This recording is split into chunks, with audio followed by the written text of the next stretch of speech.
is up next. Ohimai, good to see you. Yeah, good to see you. Good morning. Good morning. Yeah, it's a beautiful Easter Monday. Good morning, Nigerians, and this is Kakaaki Social. I am your anchor on this segment. Ohimai Maiza is my name. We'll take a look at what's trending this morning. Wife of the president, Aisha Buhari, has said that she's planning to build a university, a private university, and she's going to name it the Muhammadu Buhari University. Nigerians are reacting to that development in the social media. The news broke on Saturday on the social media, and we've seen quite a lot of commentary flowing in the direction of the wife of the president. A lot of people are advising her what exactly she should be doing instead of building a university. So let's go straight now to our presentation this morning and take a look at how this issue is generating some talk in the social media. I hope to establish Muhammadu Buhari University. Aisha reveals. Let's take a look at the details of this report. That was courtesy of Punch newspaper. Okay, we don't have that, but exactly it's what I've said already. The wife of the president, Aisha Buhari, says she's planning to build a private university and is going to name it the Muhammadu Buhari University. She hasn't said exactly where to be sited or when she expects to build it, but that development, these are the reactions to that. Mr. Grandier tweeting said, so after 4 years in power, Madam Aisha Buhari can now comfortably raise billions of naira to set up a private university. Aisha, you must convince us how she became a billionaire from her cosmetology and beauty therapy business when her husband leaves power. Remember Mama Peace. Mr. Grandier tweeting yesterday.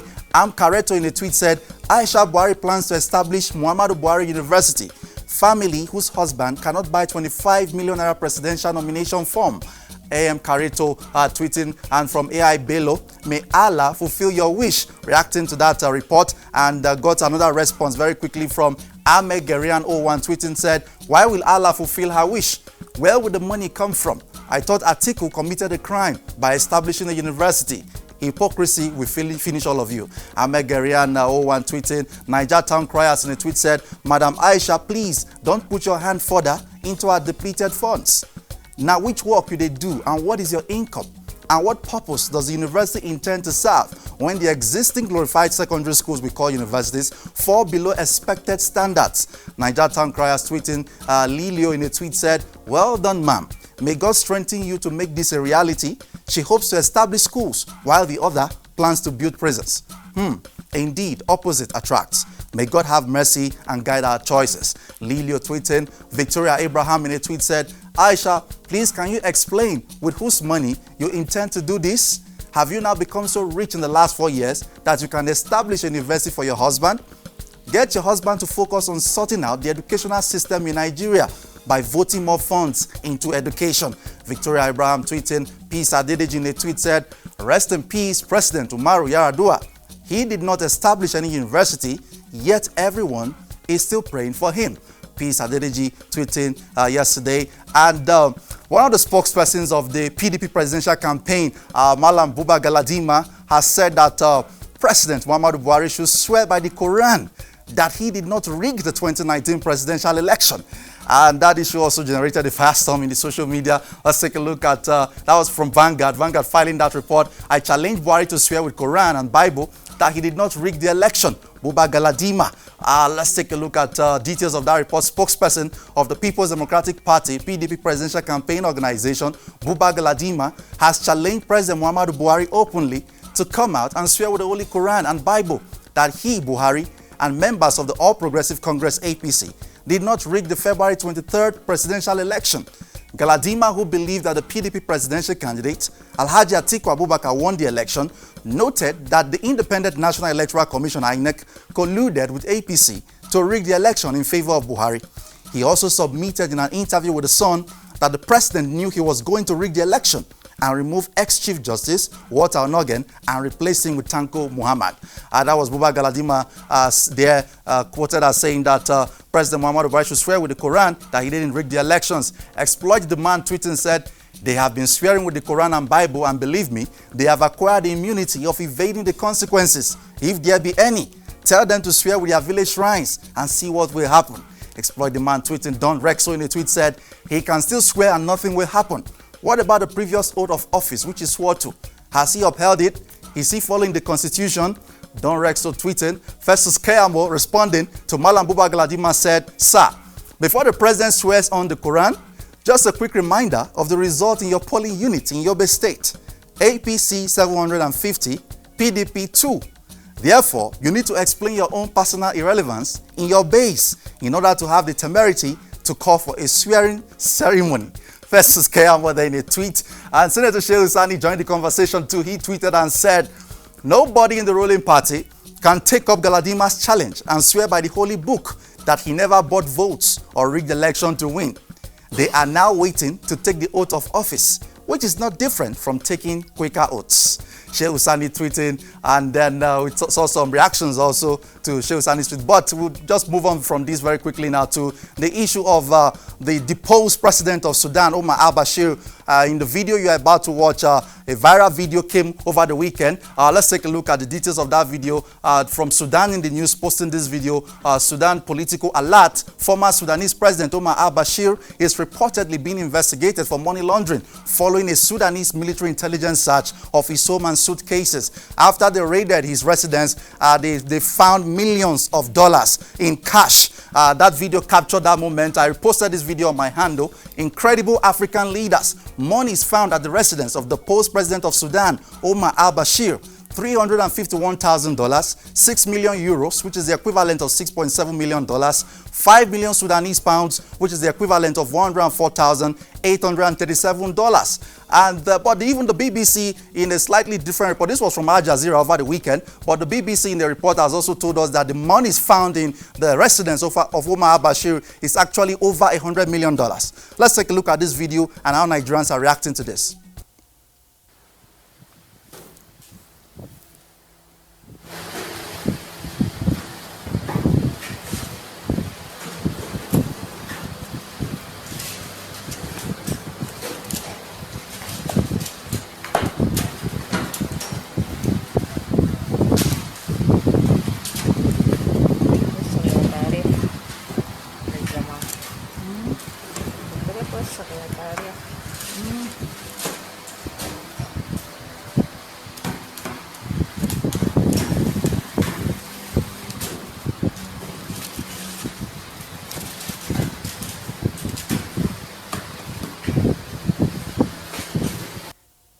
Loads of money there in that video. Izwarafat31 tweeted and said, "There is something wrong with African leaders. In all honesty, I feel they need the services of psychiatrists." And we'll take a look at more reactions. King Semeka1 tweeted and said, "I don't know why African leaders are so wicked. If this huge amount of money was utilized properly, it would go a long way to ease the suffering of the poor masses in the country. And one person decided to dump it all for himself. Too sad." King Semeka1 tweeting. A bit Winkers tweeting and said, "Inaccurate numbers. I count $18 million on the table alone. Analogy, these are all $100 bills. Each block of bundles is $100,000. 10 stacks together equals $100,000. On the table, there are 9 rows and 4 columns. This means on the table alone, there is $18 million. A bit Winkers tweeting there. Ocho for real said, "Sadly, there is nothing incredible about this. Not for an African ruler, not in 2019. What would have been incredible is if no money was found." Ocho for real tweeting in response to that development there. Ndikato tweeting at Yaka Fanchan said, "How long till APC boys repost this video as cash found in Onogen's house?" Yaka Fanchan, you didn't say that. Chinedu tweeting said, "This is every governor's house in Nigeria, Sha." From that Twitter user, "This is every governor's house in Nigeria, Sha." Okay, we move on to Dubai, where a video has gone viral in the social media, a video of a citizen of the United Arab Emirates who has said that Nigeria is actually has more resources actually than the United Arab Emirates. But the difference is just the right leadership that they have. According to that citizen of the UAE who was interviewed by Nigerian, the only difference is just that they have better leaders, but we have more resources. Let's take a look at the details of that. Reno Mokri shared that video on Twitter. Watch and share as an Emirates citizen explains why Nigeria is poor and the UAE Dubai is rich. He said Nigeria is richer than us in oil, but we are richer than Nigeria in leadership. Watch, retweet, weep for Nigeria, comment, then take action. Let's take a look at this video and how Nigerians are reacting. A lot of people wonder how Dubai became a very big, famous and rich city. You see, if you're comparing with Nigeria, listen to this. Nigeria has oil before than Dubai. It's a history. They are more rich than us.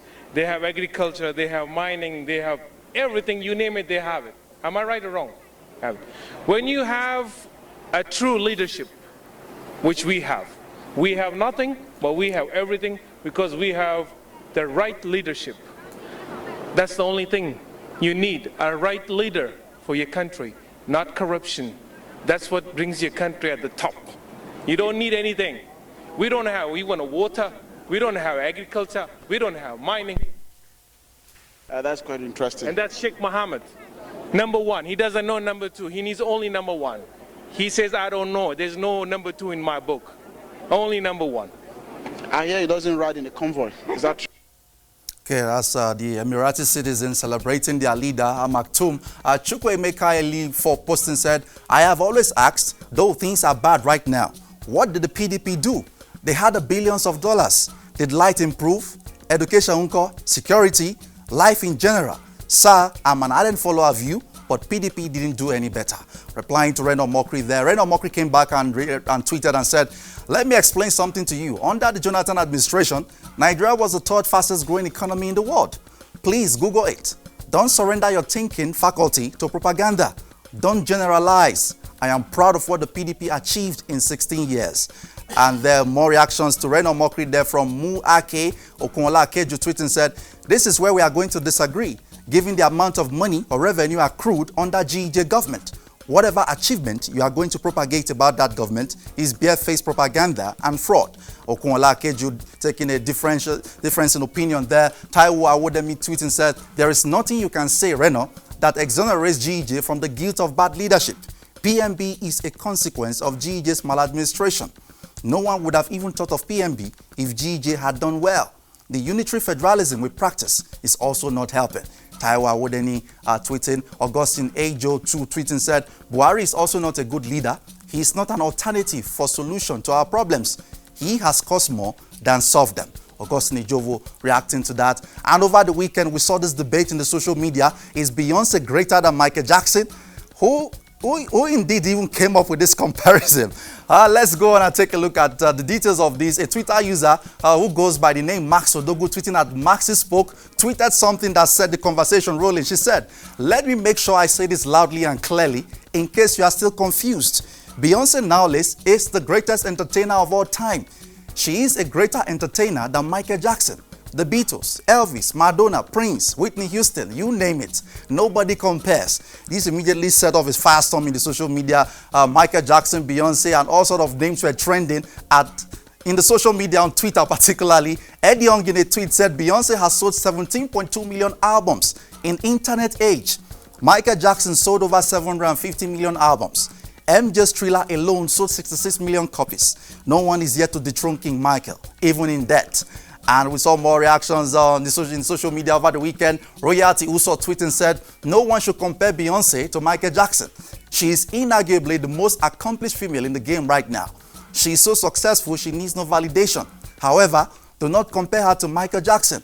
Everything she has achieved is belittled the moment you do this. This was a very heated debate in the social media on Saturday. It was the biggest issue trending, actually. The Pamela in tweeting said, how can a sensible person compare Beyonce to Michael Jackson? What have you people been drinking lately? Michael Jackson, that people are always fading for left and right. He was more popular without Spotify, SoundCloud, and Instagram. Let us respect the dead, please. Dick Pamilerin tweeting there. And of course, they managed to drag Chioma Jesus into the conversation when the debate became so hot. Shaki Daddy tweeting said, dear Beyonce worshippers, Chioma Jesus is not on your level. She is a legend. Suggesting that Chioma Jesus is actually a better singer than Beyonce. Let's take a look at this video very quickly.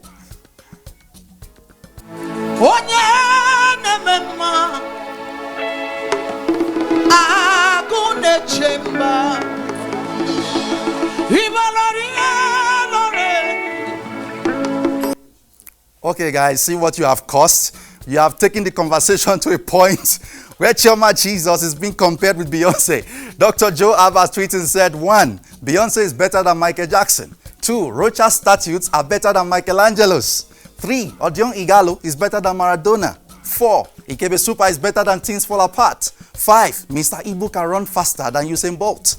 Add your own. Let's unturn reality on his head. And of course, people started turning reality on his head. K.O. Yinsola now brought Fela and Nicola Pokuti, the legend of Afrobeat, into the conversation. Fela was a pedo, had average songs. His entire legacy is carried by his activism. Wizkid surpassed and overtook him several years ago. Wizkid also outsold, outperformed, and most importantly, outlived. Who does this? Who does this? How do you compare Fela and Nicola Pokuti with Wizkid? I mean, they are both great talented artists, but please, Fela is a religion. The way I see it, tweeting said, of course, only someone who does not understand the fundamentals of music will write such. Fela played with a full orchestra, with a blend of local and standard instruments. He created a new genre. He had global acclaim without the aid of the internet. But dream on.